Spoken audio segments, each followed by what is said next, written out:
अस्सलाम वालेकुम। मैं हूं डॉक्टर अरहम शब्बीर। ये समझा जाता है कि पाकिस्तान में बड़ी तादाद में लोग विटामिन डी की कमी का शिकार हैं, जिनमें ज़्यादातर ख़वातीन की तादाद है। तो सवाल ये अक्सर पूछा जाता है कि विटामिन डी की कमी को कैसे पूरा किया जाए। तो इसके लिए नंबर 1, सनलाइट का एक्सपोजर बहुत ज़रूरी है। इसके लिए दिन का कुछ हिस्सा आउटडोर सनलाइट में ज़रूर स्पेंड करें, जिसमें आप गार्डनिंग कर सकते हैं, यानी बागबानी कर सकते हैं, वॉक कर सकते हैं, साहिल या पार्क में वक्त गुजार सकते हैं। याद रखें कि स्किन टोन जितनी लाइट होगी, यानी स्किन पिगमेंटेशन जितनी कम होगी, उतना ही विटामिन डी ज़्यादा बनेगा। नंबर 2, ऐसी खुराक का इस्तेमाल किया जाए जिनमें विटामिन डी रिलेटिवली ज़्यादा मिकदार में पाया जाता है, जिनमें मिसाल के तौर पर फैटी फिश जैसे सैमन, ट्यूना और अंडे की जर्दी वगैरह शामिल है। इसके अलावा और दूसरी खुराक में भी विटामिन डी काफ़ी मिकदार में पाया जाता है, जिनमें दूध, बटर और लीवर वगैरह शामिल हैं। याद रखें, अगरचे फैटी फिश में काफ़ी मिकदार में विटामिन डी पाया जाता है, लेकिन अगर आप सिर्फ खुराक के ज़रिए या मछली के इस्तेमाल से विटामिन डी की कमी को पूरा करने की कोशिश करेंगे तो मछली का आपको हफ्ते में मुनासिब मिकदार में कई दफ़ा इस्तेमाल करना पड़ेगा, जो कि प्रैक्टिकली पॉसिबल नहीं है। तो फिर क्या किया जाए? तो विटामिन डी की कमी को पूरा करने के लिए 2 काम किए जा सकते हैं, जिनमें एक तो है fortification of the food. Fortification कहा जाता है कि किसी खुराक में विटामिन डी की मिकदार को इजाफी तौर पर शामिल कर दिया जाता है, जिससे उस ग़िज़ा में विटामिन डी की मिकदार बढ़ जाती है। इसको फोर्टिफिकेशन कहा जाता है। तो कुछ ममालिक ने ऐसे फोर्टिफाइड प्रोडक्ट्स को लॉन्च किया जो रोज़मर्रा की ग़िज़ा का हिस्सा थे, जैसे फोर्टिफाइड दूध, फोर्टिफाइड आटा, fortified margarine, fortified breakfast cereals वगैरह शामिल हैं। इन प्रोडक्ट्स के इस्तेमाल से कुछ रिजल्ट्स बेहतर भी आए, लेकिन लो इनकम कंट्रीज़ में गवर्नमेंट के लिए इतनी बड़ी पॉपुलेशन के लिए इतना बड़ा प्रोग्राम चलाना मुश्किल काम है, और ऐसे चलाना कि ये लोगों की कुव्वत ख़रीद के अंदर हो और ज़्यादा मुश्किल काम है। अलबत्ता वो लोग जो कुव्वत ख़रीद रखते हैं वो फोर्टिफाइड फूड का इस्तेमाल कर सकते हैं, अगर ये मार्केट में अवेलेबल हो तो।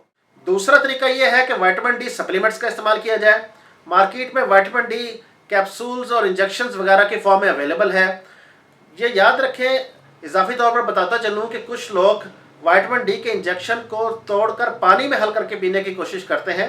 याद रखें कि vitamin D fat soluble vitamin है, इसलिए इसको दूध में हल करके इसका इस्तेमाल करना चाहिए।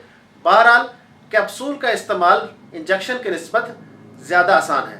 इन सारी बातों को मद्देनज़र रखते हुए मेरी रिकमेंडेशंस तो यही है कि इन सारे अवामिल का इस्तेमाल किया जाए, यानी हफ्ते में कुछ दिन आउटडोर भी स्पेंड किया जाए, सनलाइट का एक्सपोजर लिया जाए, इसी तरह ग़िज़ा में मछली और अंडे की जर्दी को शामिल किया जाए। फोर्टिफाइड फूड अगर अवेलेबल है तो उनका जितना इस्तेमाल किया जा सकता है उनका इस्तेमाल किया जाए, और कभी कभी विटामिन सप्लीमेंट्स का भी इस्तेमाल किया जाए। अब विटामिन सप्लीमेंट्स का कितना इस्तेमाल करना है ये आपके विटामिन डी लेवल्स पर मुनहसिर है, जिसका लेबोरेटरी से टेस्ट करवाया जा सकता है। विटामिन डी इंसानी जिल्द में बनता है। इंसानी जिल्द में एक केमिकल होता है जिसको 7D हाइड्रोकोलेस्ट्रॉल कहते हैं, और इंसानी जिस्म में यानी इंसानी जिल्द में विटामिन डी के बनने का जो सबसे अहम और कुदरती जरिया है वो सूरज की शुआएं हैं। सूरज की शुआओं में अल्ट्रावायलेट बी रेज होती हैं। तो जब सूरज की शुआएं इंसानी जिल्द पे पड़ती हैं तो ये 7D हाइड्रोकोलेस्ट्रॉल प्री विटामिन D3 में कन्वर्ट हो जाता है, और ये प्री विटामिन D3 फौरन से इंसानी जिस्म में मौजूद हरारत की वजह से विटामिन D3 में तब्दील हो जाता है। इस विटामिन D3 को कोल कैल्सीफेरॉल भी कहा जाता है। ये वही कोल कैल्सीफेरॉल है जो विटामिन डी सप्लीमेंट्स में पाया जाता है, जो मार्केट में इंजेक्शन, कैप्सूल्स या गोलियों की शक्लों में मौजूद है। चूंकि इंसानी जिल्द में विटामिन डी के बनने का सबसे अहम और कुदरती जरिया सूरज की शुआएं हैं, इसलिए यह कहा जाता है कि हफ्ते में 3 से 4 दिन सूरज की शुआओं का एक्सपोजर होना बहुत जरूरी है। इसे मिड डे सनशाइन एक्सपोजर कहा जाता है, यानी 10 बजे से लेकर 3 बजे तक का जो दरमियानी वक्फा है, इस दौरान सूरज की शुआओं का एक्सपोजर लेना बहुत जरूरी है। और ये इस एक्सपोजर का दौरानिया 10 मिनट से लेकर 30 मिनट तक हो सकता है। इसमें इंडिविजुअल वेरिएशंस भी हो सकती हैं और स्किन की टोन के हिसाब से वेरिएशंस भी हो सकती हैं। तो वो लोग जो ऑफिस वर्क जिनका ज्यादा है और फील्ड वर्क कम है, यानी वो कमरों के अंदर रहते हैं, या जैसे कोविड के दिनों में घर से बाहर निकलने के मौके बहुत कम मिले हैं लोगों को और वो ज्यादातर अपने घरों के अंदर रहे हैं, या जैसे हमारे घरों में पर्दादार खवातीन होती हैं, इन सब का सनशाइन से एक्सपोजर बहुत कम होता है। तो अगर इन लोगों में विटामिन डी डेफिशिएंसी पाई जाए तो विटामिन डी सप्लीमेंट का इस्तेमाल रिकमेंड किया जाता है। यहाँ इंपॉर्टेंट बात याद रखने की ये है कि ये कोलकैल्सिफेरॉल यानी विटामिन D3 ये एक्टिव फॉर्म विटामिन डी की नहीं है। विटामिन डी को एक्टिव होने के लिए पहले जिगर में जाना पड़ता है। जिगर में ये विटामिन D3 यानी कोलकैल्सिफेरॉल कैल्सिडायोल में कन्वर्ट होता है और फिर ये खून के जरिए इंसानी गुर्दे में जाता है। इंसानी गुर्दा इसको कैल्सिट्रायोल में कन्वर्ट करता है, जो कि एक्चुअल विटामिन डी की एक्टिव फॉर्म है। और जितने भी विटामिन डी के फवायद हैं, वो जो बायोलॉजिकल एक्टिविटीज हैं, उनमें जो मरकजी किरदार है वो इस कैल्सिट्रायोल का है। अब बात करते हैं विटामिन डी के कुछ फवायद की। विटामिन डी इंसानी आंत से, छोटी आंत से कैल्शियम और फास्फोरस के जज्ब होने में मदद प्रोवाइड करता है और इंसानी हड्डियां कैल्शियम और फास्फोरस से मिलकर बनी होती हैं। तो अगर इंसानी जिस्म में कैल्शियम और फास्फोरस की और विटामिन डी की कमी हो जाए तो इससे हड्डियां कमजोर, खस्ता और बदनुमा हो जाती हैं।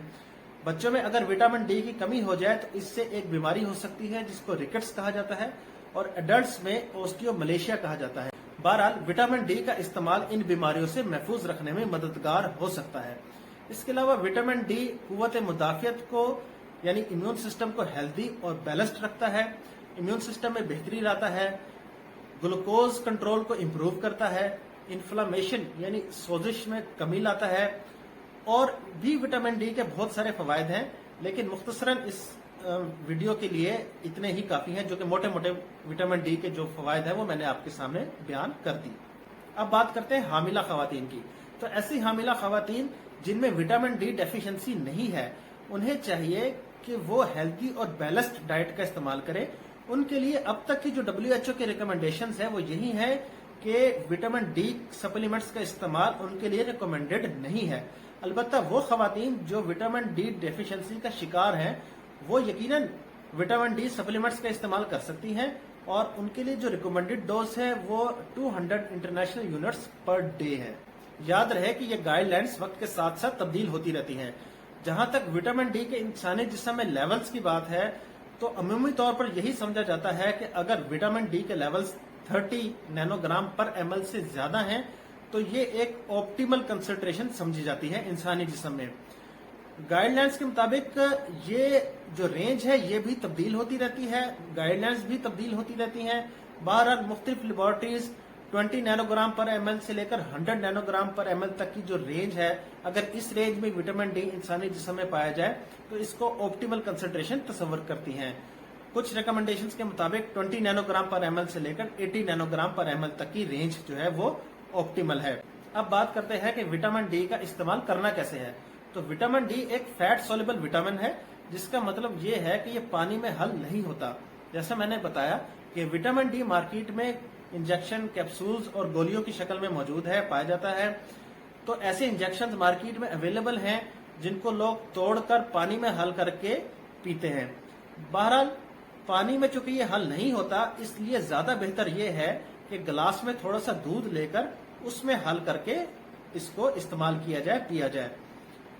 चूंकि ये फैट सोल्युबल विटामिन है, इसलिए हाई फैट डाइट के साथ अगर इसका इस्तेमाल किया जाएगा तो ये ज्यादा मिकदार में बॉडी में जज्ब होता है, इसलिए इसका इस्तेमाल खाने के साथ करना चाहिए।